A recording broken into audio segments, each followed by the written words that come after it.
Hallelujah. Glory to God. கர்த்தருடைய பரிசுத்த நாமத்துக்கு ஸ்தோத்திரம். பிதாவாகிய தேவனால் கர்த்தராகிய இயேசு கிறிஸ்துவின் நாமத்தினால் உங்கள் அனைவருக்கும் கிருபை இரக்கமும் சமாதானமும் உண்டாவதாக. எனக்கு அன்பான சகோதர சகோதரிகளை, இன்றைய நாளிலும் நாம் சிந்திக்கும்படியாக தெரிந்து கொள்வதான வேத வசனம் மத்தேயு எழுதின சுவிசேஷம் 14ஆம் அதிகாரம் 16வது வசனம்.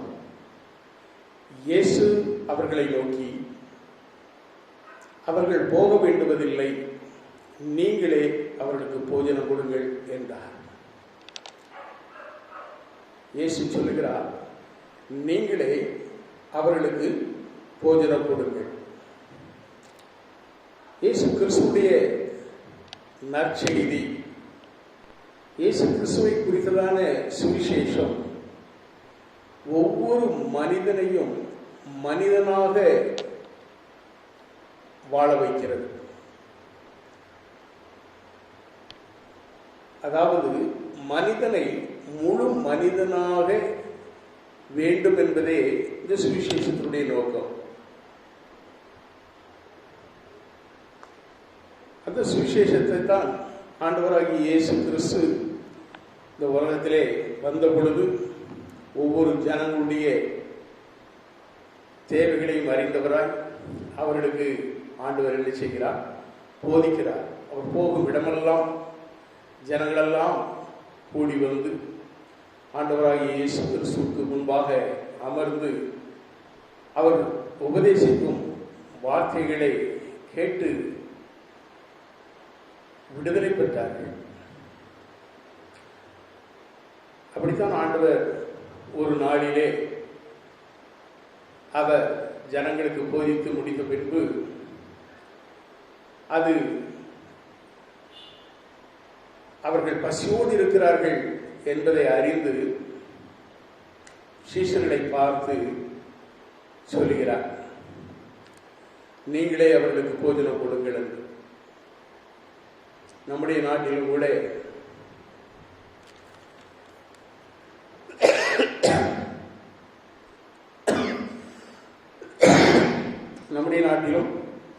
எத்தனையோ ஜனங்கள், எத்தனையோ கோடியான ஜனங்கள் பசியாலும் பஞ்சத்தாலும் வாடுகிறதை நாம் பார்க்கிறோம். 70% மக்கள் போதிய உணவின்றி தவிக்கிறதாக ஒரு கணக்கெடுப்பு சொல்கிறது. அப்படிப்பட்ட உலகத்திலே நாம் வாழ்ந்து கொண்டிருக்கிறோம். ஆனால் நம்முடைய ஆண்டவராய் இயேசு கிறிஸ்து இந்த உலகத்திலே வந்த பொழுது ஒவ்வொரு மனிதர்களை பார்க்கிறார். அவரை தேடி வந்த ஜனங்களை பார்க்கிறார். அவருடைய பார்வை அநீதியை கண்டால் அந்த அநீதியை கண்டிக்கக்கூடியதாய் காணப்பட்டது. வியாதியஸ்தர்களை கண்டால் அவர் வியாதியஸ்தர்களை குணமாக்கினார்.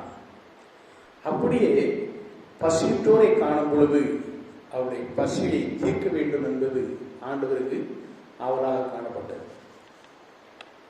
ஏசாயா தீர்க்கதரிசி புத்தகத்திலே 1ஆம் அதிகாரம் 17வது வசனத்திலே நாம் பார்க்கும் பொழுது அங்கு நாம் பார்க்கிறோம், ஏசாயா தீர்க்கதரிசி இப்படியாக சொல்கிறார், ஒடுக்கப்பட்டவனை ஆதரித்து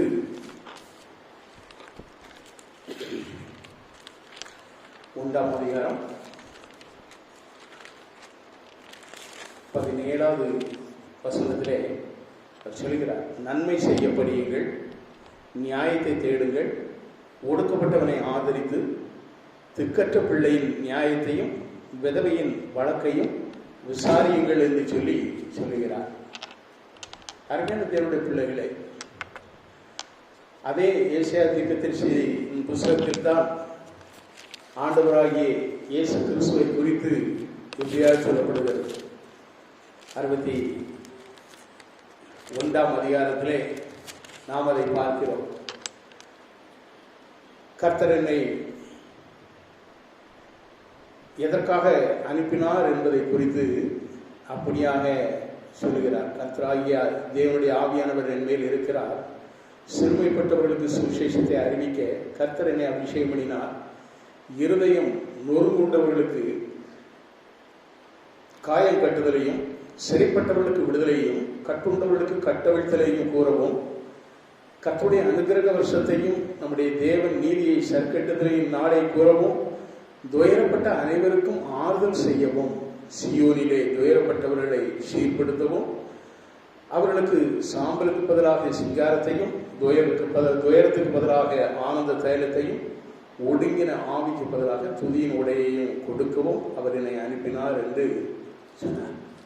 அப்படித்தான் ஆண்டவர் தம்மை தேடி வந்த ஜனங்கள் துயரப்பட்டவர்களாக இருந்தார் அவருடைய வாழ்க்கையை சீர்படுத்துகிறார். அவர்களுடைய அழுகையின் புலம்பலை ஆனந்த கழிப்பாக மாற பண்ணுகிறார். நாம் வேதத்திலே பார்க்கும் பொழுது அநேக காரியங்களை நாம் விரும்பி பார்க்கலாம். நான் ஒரு விதவையுடைய மகன், ஒரே பிள்ளை, அவ்வளோ விதவை. அப்படிப்பட்ட அந்த சகோதரிக்கு அவருடைய மகனை உயிரோடு எழும்ப பண்ணி அவள் கரங்களிலே ஒப்புவிக்காரே, ஆம், அவளுடைய அழுகையும் புலம்பலும் ஆனந்த கழிப்பாக மாறுகிறது. அல்லேலூயா. அப்படியே ஒடுங்கின ஆவிக்கு பதிலாக துதியின் ஆடையும் கொடுக்கிறார் என்று, அதற்காகவே நான் இந்த உலகத்திலே வந்தேன் என்று சொல்லி ஆண்டவர் சொல்லுகிறார். நம்முடைய ஆண்டவர் இந்த உலகத்தில் வந்ததானே உன்னத நோக்கமும் வந்தார். அந்த நோக்கத்தோடு தான் ஆண்டவர் இந்த உலகத்திலே வந்து அநேக ஜனங்களுக்கு என்ன செய்தார்? தன்னை வெளிப்படுத்தினார், போதித்தார். போதித்தோடு மாத்திரமல்ல, அவர் அவருடைய பசியையும் மாற்றினார். நாம் அநேக வேளைகளிலே நாம் நினைக்கிறோம், பக்தி என்றால் ஆலயத்திற்கு ஒழுங்காக செல்வது, வேதம் வாசிப்பது, ஜெபம் செய்வது, காணிக்கை கொடுப்பது, இதுதான் பக்தி வாழ்க்கை என்று நாம் நினைக்கிறோம். ஆனால் பரிசுத்த வேதாகமம் என்ன சொல்லுகிறது என்று நாம் பார்க்கும் பொழுது, யாக்கோபு எழுதின பொதுவான நிருபத்திலே நாம் பார்க்கும் பொழுது அங்கு நாம் இப்படியாக பார்க்கிறோம். யாக்கோபு எழுதின பொதுவான நிருபம் 1ஆம் அதிகாரம் நம்முடைய 27வது வசனம், கடைசி வசனம். 1ஆம் அதிகாரம் கடைசி வசனம், 27வது வசனம். திக்கற்ற பிள்ளைகளும் விதவைகளும் படுகிற உபத்திரவத்திலே அவர்களை விசாரிக்கிறதும், உலகத்தால் கரைபடாதபடிக்கு தன்னை காத்துக் கொள்ளுகிறதுமே பிதாவாகிய தேவனுக்கு முன்பாக மாசில்லாத சுத்தமான பக்தியாய் இருக்கிறது என்று சொல்லுகிறார். பாருங்கள், ஆண்டவர் மிக தெளிவாக சொல்லுகிறார், எது பக்தி? திக்கற்ற பிள்ளைகளும் விதவைகளும் படுகிற உபத்திரவத்தில் அவர்களை விசாரிப்பது என்று சொல்லி அவர் சொல்லுகிறார். இந்த நாட்களிலே நாம் ஒரு பொடிதான ஒரு சூழ்நிலையிலே நாம் நின்று கொண்டிருக்கிறோம்.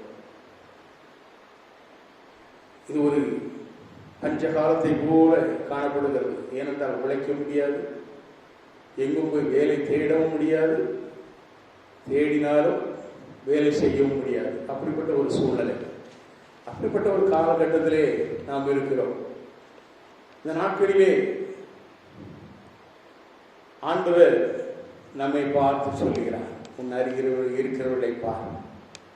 எத்தனையோ பேர் ஒடுக்கப்பட்டவர்களாய் காணப்படுகிறார்கள், எத்தனையோ பேர் செழுமைப்பட்டவர்களாய் காணப்படுகிறார்கள், எத்தனையோ பேர் பசி பட்னியோடு காணப்படுகிறார்கள். நீங்களே அவர்களுக்கு போஜனம் கொடுங்கள் என்று நம்மை பார்த்து சொல்லுகிறார். இந்த நாட்கள் கூட சிலர் என்ன சொல்லுவாங்க தெரியுமா? உபவாசம் இருப்பாங்க, இதுதான் எங்களுக்கு டைம் என்று. ஆனால் உபவாசத்தை குறித்து கூட ஒரு வேத வசனம் இப்படி சொல்கிறது, எது உபவாசம் என்று. ஏசாயா தீர்க்கதரிசியிடத்தில் கேட்டால் அவர் சொல்றார், 58ஆம் அதிகாரத்தில் அவர் சொல்றார், 7வது வசனத்தில், பசி உள்ளவருக்கு உன் ஆகாரத்தை பகிர்ந்து கொடுக்கிறதும், துரத்துண்ட சிறுமியானவர்களை வீட்டிலே சேர்த்துக் கொள்ளுகிறதும், வஸ்திரம் இல்லாதவனுக்கு கண்டால், வஸ்திரம் இல்லாதவனை கண்டால் அவனுக்கு வஸ்திரம் கொடுக்கிறதும், உன் மாம்சமானவனுக்கு உன்னை ஒழிக்காமலும் இருக்கிறதல்லவோ எனக்கு உகந்த உபவாசம் என்று சொல்கிறார். இப்படித்தான் வேதம் நமக்கு சொல்கிறது. உபவாசம் சரி, பக்தியும் சரி, பசி உள்ளவர்களை நாம் என்ன செய்ய வேண்டும்? ஆகாரத்தை பகிர்ந்து கொடுத்து அவர்களை என்ன செய்ய வேண்டும்? வழிநடத்த வேண்டும். இதுதான் கிறிஸ்துவின் அன்பு. இயேசு கிறிஸ்து அப்படித்தான் இருந்தார். அந்த இயேசு கிறிஸ்து தாம் தெரிந்து கொண்ட சீஷர்களை பார்த்து சொல்கிறார், நீங்களே அவர்களுக்கு போஜனம் கொடுங்க. நம்மை சுற்றி எத்தனையோ ஏழை எளிய ஜனங்கள் இருக்கிறார்கள்.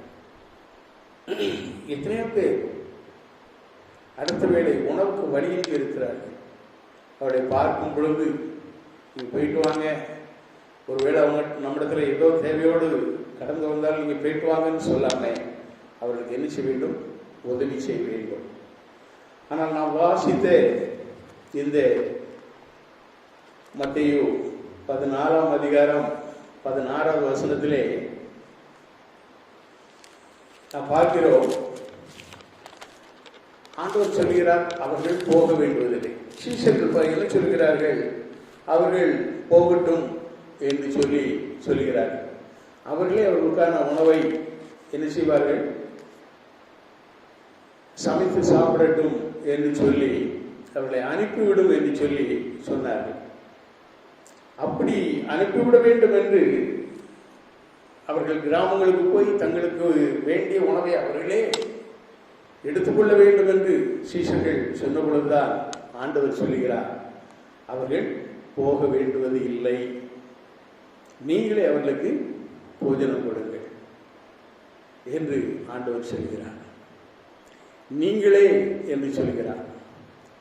நீங்களே என்று சொல்லும் பொழுது யாரை பார்த்து சொல்கிறார்? சீஷர்களை பார்த்து சொல்கிறார்.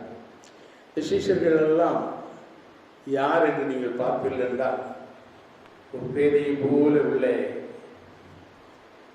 மனிதர்கள், மீன்பிடி தொழிலாளர்களும் தச்சு வேலை செய்வதுமாகிய இப்படிப்பட்டவர்களைத்தான் ஆண்டவர் என்ன செய்தார்? தம்முடைய சீஷர்களாக தெரிந்து கொண்டார். அப்படி தெரிந்து கொள்ளப்பட்ட அந்த சீஷர்கள் ஆண்டவரோடு கூட இருந்தார்கள். ஆனால் அவர்களை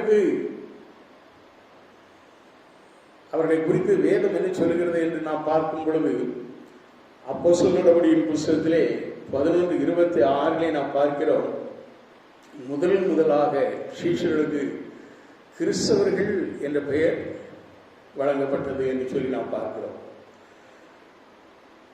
கிறிஸ்தவர்களாகிய நாம், நீங்களே என்று சொல்லும் பொழுது கிறிஸ்தவர்களாகிய நாம் தான் என்ன செய்ய வேண்டும்? அவர்களுக்கு போஜனம் கொடுக்க வேண்டும்.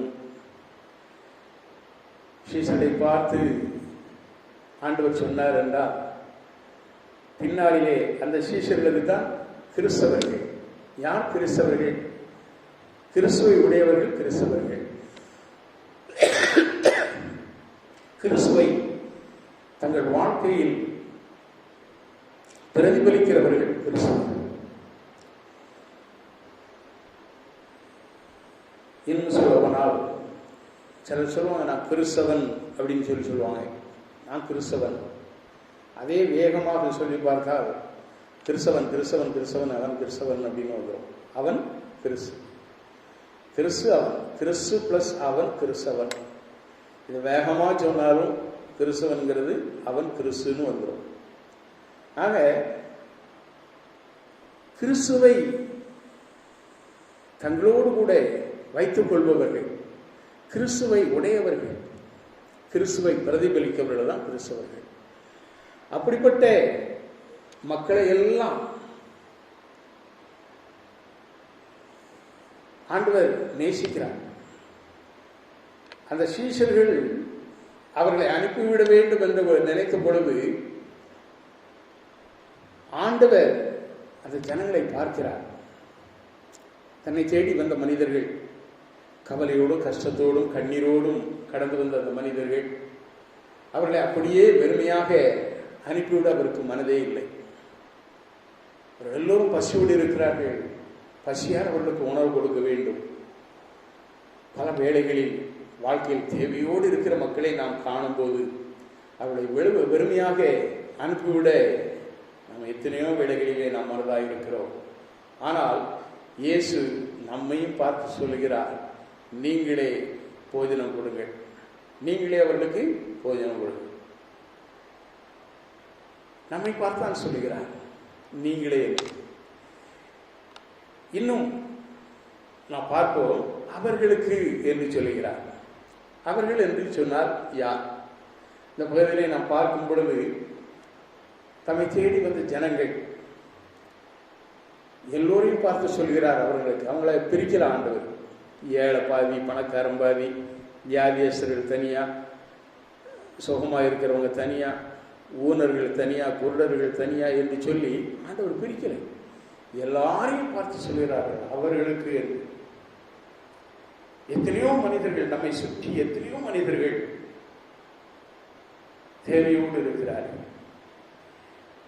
அவர்களுக்கு என்று சொல்லும் பொழுது ஏழை எளிய மக்களை மட்டும் குறிப்பிடாமல் தேவையோடு இருக்கிற எல்லா ஜனங்களுக்கும் கொடுங்கள். அருமையான தேவனுடைய பிள்ளைகளை, ஆண்டவருடைய சிந்தனையை கவனியுங்கள். அவரிடத்தில் பாரபட்சம் எதுவுமே கிடையாது. எல்லோரையும் பார்க்கிறார். அவர்கள் என்று எல்லோருக்குமே பசிக்கும். அது ஏழையா இருந்தாலும் பணக்காரன் இருந்தாலும் எல்லாருக்கும் என்ன செய்யும்? பசிக்கும். அப்படி பசியோடு இருக்கிற மக்களை பார்த்து ஆண்டவர் சொல்லுகிறார், அவர்களுக்கு என்று எல்லோரையும் சொல்லுகிறார். தேவையோடு இருக்கிற ஜனங்களுக்கு நாம் உதவி செய்யும் பொழுது அது தனக்கே செய்யும் உதவியாக நமது ஆண்டவர் சொல்கிறார். ஒரு உதாரணத்தை சொல்ல விரும்புகிறேன்.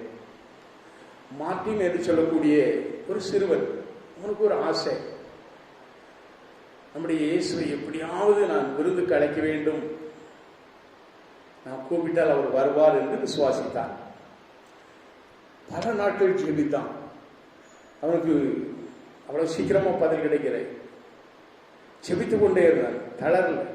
எப்படியாவது இயேசுவை அழைத்து அவருக்கு நான் விருந்து செய்ய வேண்டும் என்று சொல்லி என்ன செய்தார்? அழைக்கிறார். ஒரு நாள்ல இயேசு அவனோடு கூட பேசினார். ஜெப வேளையிலே அவனோடு கூட பேசும் பொழுது சொன்னார், இந்த நாளிலே நான் வருவேன் என்று. உடனே அவன் ஆயத்தம் பண்ண ஆரம்பித்தான். ஒரு பெரிய விருந்தை ஆயத்தம் பண்ணி இயேசுவையும் அழைத்து, இயேசுவோடு கூட தானும் வருகிற ஜனங்கள் எல்லாரையும் விருந்துண்ண பண்ண வேண்டும் என்று எல்லோரையும் அழைத்திருந்தான். ஆனால் அது குறித்த நாள் வந்தது. அந்த நாள் வந்த பொழுது அவன் இயேசுக்காக காத்திருந்தான். வேளை அப்படியே அந்த நாளிலே 9 மணி, 10 மணி, 11 மணி, 12 மணி என்று சொல்லி நண்பகல் வேளை, மதிய உணவு வேளையும் கூட கடந்து சென்று கொண்டிருந்தது. அப்படி செல்ல செல்ல செல்ல அவனுக்கு ஒரு பெரிய ஒரு சங்கடம் வந்தது. இயேசு இன்னும் வரலையே, வாரன்னு சொன்ன. அவர் பொய் சொல்லாத தேவன் அல்லவா, பொய்யுரையாத தேவன் அல்லவா, நிச்சயமாக வருவார் என்று சொல்லி காத்து கொண்டிருந்த வேளையில, அப்படியாக மத்தியான இந்த வேளையிலே முதல்ல ஒரு குழந்தை அழ ஆரம்பிச்சு. இந்த ஆண்டவருக்குன்னு அப்படியே கறந்த பாலை காய்ச்சி வச்சிருந்தான். இப்ப அந்த பாலை எடுத்து அந்த குழந்தைக்கு கொடுக்க ஆரம்பித்தான். கொஞ்ச நேரம் கழிச்சு ஒரு 10-12 வயது பிள்ளைகள் அவங்களுடைய தாயிட்ட ஸ்வீட் வேணும்னு சொல்லிட்டு என்ன செய்தாங்க? அப்படியே அவங்களுடைய நச்சரிச்சுக்கிட்டு இருந்தாங்க. இயேசுவுக்கு என்று பிரத்யேகமாக செய்யப்பட்ட உணவல்லவா, அந்த இனிப்பில் இருந்து, அந்த பாயசத்திலிருந்து அவர்களுக்கு ஊற்றி கொடுத்தான். அப்படியே கொஞ்ச நேரம் ஆக ஆக பெரியவர்கள், முதியவர்கள் பசியால் வாடுவதை பார்த்து எல்லோருக்கும் பயணம் செய்ய ஆரம்பிச்சான். சோறு கொடுக்க ஆரம்பித்தான். அப்படி அவன் சோறு கொடுக்க ஆரம்பித்தபடி எல்லாருக்கும் என்ன செய்யறாங்க? சாப்பிட ஆரம்பிச்சிட்டாங்க. ஆண்டவர் இயேசு வரலையே அப்படின்னு சொல்லிட்டு அந்த சிறுவன் அப்படியே காத்திருந்தான். மாலை நேரம் ஆயிற்று, ஜனங்களெல்லாம் சாப்பிட்டு போயிட்டே இருக்காங்க. எப்படியாவது என் இயேசு வருவார் அப்படின்னு சொல்லிட்டு அவன் என்ன பண்ணான், கொஞ்சம் நேரம் தியானத்தில் உட்காருவோம் அப்படின்னு சொல்லிட்டு அவன் தியானத்தில் உட்கார்ந்தான். அப்படி தியானத்தில் உட்கார்ந்த பொழுது மத்தேயு 25ஆம் அதிகாரம் 35-36 சொல்லப்பட்ட பிரகாரமாக, பசியாய் இருந்தேன் எனக்கு போஜனம் கொடுத்தீர்கள், தாகமாய் இருந்தேன் எனக்கு என் தாகத்தை தீர்த்தீர்கள், அந்நியனாய் இருந்தேன் என்னை சேர்த்துக் கொண்டீர்கள், வஸ்திரம் இல்லாதிருந்தேன் எனக்கு வஸ்திரம் கொடுத்தீர்கள், வியாதியாய் இருந்தேன் என்னை விசாரிக்க வந்தீர்கள், காவலில் இருந்தேன் என்னை பார்க்க வந்தீர்கள் அப்படின்னு ஆண்டவர் சொல்றதை அவன் பார்த்தான். 40வது வசனத்தில் சொல்லும் பொழுது, மிகவும் சிறியவராகிய என் சகோதரரான இவர்களில் ஒருவனுக்கு நீங்கள் எதை செய்கிறீர்களோ அதை எனக்கே செய்வீர்கள் என்கிறதான அந்த வசனத்தை வாசித்த பொழுது, என்று மெய்யாகவே மெய்யாகவே உங்களுக்கு சொல்கிறேன் என்று சொன்ன அந்த வசனத்தை வாசித்த பொழுது அவன் கண்களிலே கண்ணீர் வர ஆரம்பித்தது. கூடி வந்திருந்த எத்தனையோ பேர், அவர்களெல்லாம் ஏழை எளியவர்கள், சிறியவர்கள். அப்பொழுதுதான் அவன் உணர்ந்தான், இயேசுவே அவர்களை அனுப்பினார், நான் இதை கொடுத்தது இயேசுவுக்கு தான் கொடுத்தேன் என்று அவன் மன நிம்மதி பெற்றான். அருமையான தேவனுடைய பிள்ளைகளை, ஆண்டவர் சொல்லுகிறார், ஆம் சோதரம், ஆண்டவர் இந்த உலகத்திலே அப்போஸ்தலர் 10:27 சொல்வதை போல இந்த உலகத்திலே ஆண்டவர் நன்மை செய்கிறவராக சிந்தித்திருந்தார் என்று வேதம் சொல்லுகிறது. அந்த இயேசுதான் சொல்லுகிறார், நீங்களே போய் அவர்களுக்கு போஜனம் கொடுங்கள், போஜனம் கொடுங்கள். இந்த வார்த்தையை பார்க்கும் பொழுது இது சரீர ஆத்மீக போஜனமாக காணப்படுகிறது. நீங்களே என்று சீஷர்களை பார்த்து சொன்னார்.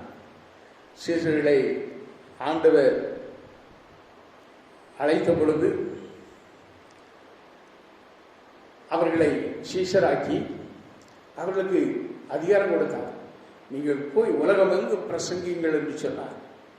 இதோ உலகத்தில் முடிவிருந்த சகல நாட்களில் நான் உங்களோடு கூட இருப்பேன் என்று சொன்னார். அது மாத்திரமல்ல, இயேசு அவர்களோடு கூட இருந்து அநேக அற்புத அதிசயங்களை செய்தார்.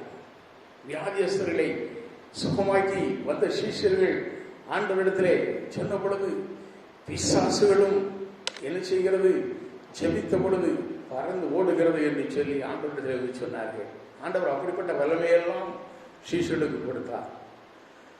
அப்படித்தான் அந்த சீஷர்களை ஆண்டவர் என்ன செய்தார், பயன்படுத்தினார். சரீரப்பிரகாரமான நோய்கள் எல்லாவற்றையும் தீர்ப்பதற்கு அதிகாரம் கொடுத்ததோடு மட்டுமல்ல,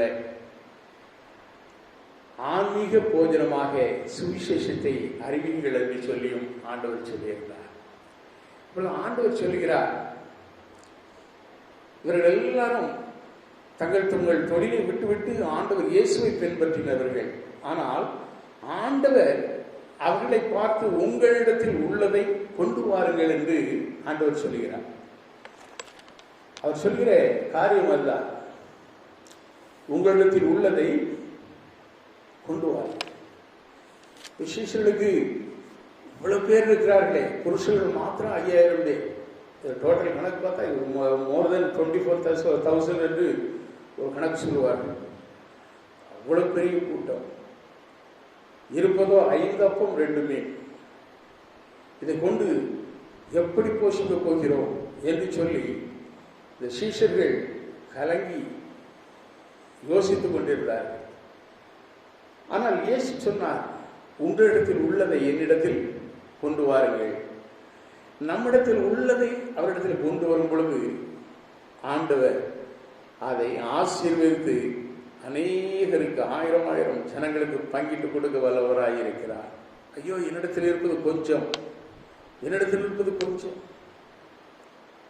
சாரி பார்த்து விதவை என்கிட்ட இருக்கிறதே கொஞ்சமாவும் கொஞ்சம் எண்ணெய் தான்,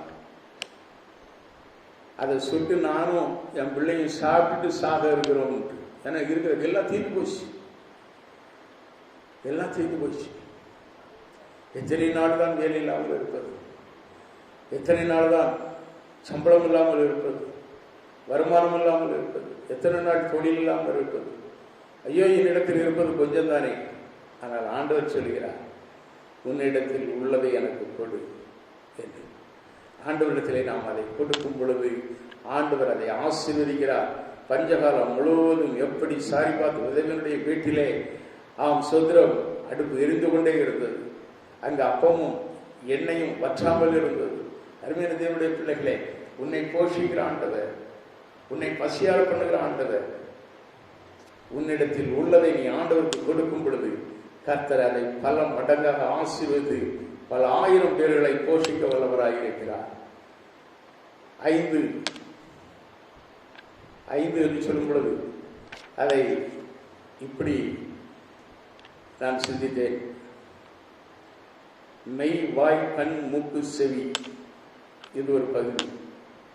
மெய் என்று சொல்லும் பொழுது அதில் ஆவியும் இணைந்து கொள்கிறது. 2 என்பது ஆத்மா, சரீரம். அப்போ இது எல்லாம் போஷிக்கப்படுகிறது. 5 அப்பம் இந்த 2 பேரை கொண்டு இது பிளஸிங் ஆகும் பொழுது எத்தனையோ பேருக்கு போஷிக்கப்படுகிறது. இன்னொரு முறை ஆண்டவர் சொல்லுவார், எல்லா ஜனங்களுக்கும் பரிமாறுங்களுக்கு சொல்லும் பொழுது வெறும் 7 அப்பம் தான். 7 என்பது பரிபூர்ணத்தை குறிக்கும். ஆண்டவரத்தில் பரிபூர்ணமாக நம்மை அர்ப்பணிக்கும் பொழுது ஆண்டவர் நம்மை ஆசீர்வதிக்கிறார். நம்மிடத்தில் என்னால் என்ன செய்ய முடியும், நான் தனி மனிதனாக என்ன செய்ய முடியும், யோசிக்கொண்டே இருந்தால் நாம் யோசிக்கொண்டே இருப்போம். ஆனால் நம்மை தனிமையாக இருக்க ஆண்டவர் விடவில்லை. சீஷர்களை பார்த்து சொன்னால், உங்களிடத்தில் உள்ளதை என்னிடத்தில் கொண்டு வாருங்கள் என்றார். 5 அப்பம் 2 மீனை கொண்டு கொடுத்தார்கள். கொடுத்த உடனே ஆண்டவர் என்ன செய்தார், அதை ஆசீர்வதித்து நீங்களே எல்லாருக்கும் என்ன செய்யுங்க, கொண்டு போய் கொடுங்கள் என்றார். ஹல்லேலூயா.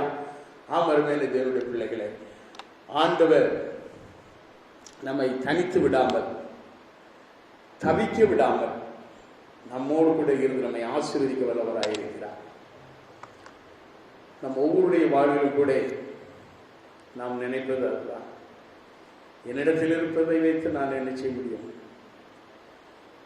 நான் இருக்கும் சூழ்நிலையில என்னால் என்ன செய்ய முடியும், ஐயோ இவ்வளவு பெரிய காரியத்தை என்னால் செய்ய முடியுமா என்று நாம் என்ன செய்கிறோம், நம்மை குறித்தே நாம் சிந்தித்து கொண்டிருக்கிறோம். ஆனால் நம்மோடு கூட இருக்கிறவர், இந்த உலகத்தில் இருப்பவனில் நம்மில் இருப்பவர் பெரியவர். ஹல்லேலூயா. அருமையான தேவனுடைய பிள்ளைகளே, அவர் நல்லவர், அவர் நல்லவர். அதுதான் பெர்க்மன்ஸ் பாடும்பொழுது இப்படி பாடுகிறார், தேடி வந்த மனிதர்களின் தேவைகளை அறிந்தவராய் தினம் தினம் அற்புதம் செய்தி. தேடி வந்த மனிதர்களின் தேவைகளை அறிந்தவராய் தினம் தினம் அற்புதம் செய்தி. ஐயா, தினம் தினம் அற்புதம் செய்தி. நீர் நல்லவர், சர்வ வல்லவர், உம் இரக்கத்திற்கு முடிவே இல்லை, உம் அன்பிற்கு அளவே இல்லை, அவை காலைதோறும் புதிதாயிருக்கும். மனதுருகும் தெய்வமே ஏசையா, உம்மை மனதார துதிப்பேன், சோத்தரிப்பேன். பிரியமானவர்களே, தேடி வந்த மனிதர்களின் தேவைகளை அறிந்து தெய்வம் அவர் உன்னை கொண்டும் அற்புதங்கள் செய்ய வல்லவராயிருக்கிறார். வெறும் சரீரப்பிரகாரமான போஜனம் மாத்திரமல்ல, நீ கர்த்தரிடத்திலிருந்து பெற்ற நன்மைகளை நீ மற்றவர்களுக்கு சொல்ல சொல்ல சொல்ல அது அவர்களுக்கு ஆத்தும ஆதாயமாக அது மாறும். அப்படி அவர்களுடைய ஆத்துமாவை அது என்ன செய்யும், அப்படியே உன் மூலமாக கர்த்தரண்டையிலே திருப்ப அது வல்லமையுடையதாய் காணப்படும். முடிவாக நான் ஒரு காரியத்தை சொல்ல விரும்புகிறேன். செயின்ட் பார்சில் என்று சொல்லக்கூடியதானே ஒரு மனிதர், அவர் கூறிய ஒரு செய்தியை உங்களுக்கு சொல்ல விரும்புகிறேன். புனித பாசில், செயின்ட் பாசில் அது சொன்னார், உன் வீட்டில் மீந்திருக்கு உணவு பசியால் வாடும் பாமர்னு கூறியது. நீ பயன்படுத்தாது அலமாரியில் வைத்திருக்கிறதானே அடைத்து கிடக்கும் உடைகள், அது ஆடையின்றி வாடும் மக்களுக்கு உரியது. தூசி படிந்து வீட்டின் மூலையிலே கிடக்கும் காலணிகள் செருப்பின்றி நடந்து போகிறதானே ஏழை எளிய மக்களுக்குரியது. நீ வங்கியிலே போட்டு சேர்த்து வைத்திருக்கிறதான அந்த பணம், அது குடிக்க கஞ்சி இல்லாமல் துடிக்கும் ஏழை மக்களுக்குரியது. உன்னால் முடிந்தும் பிறருக்கு உதவ நீ தவறும் பொழுதெல்லாம் நீ அவனுக்கு தீங்கிழைக்கிறாய் என்று அவர் சொன்னார். அதனால் தான் இயேசு சொன்னார், நீங்களே அவர்களுக்கு போஜனம் கொடுங்கள், நீங்களே அவர்களுக்கு போஜனம் கொடுங்கள். ஆண்டவர் இயேசு சொன்ன அந்த வார்த்தையை நாம் நினைவு கூறுவோம். இப்படிப்பட்ட நாட்களிலே நம்மால் முடிந்த அளவு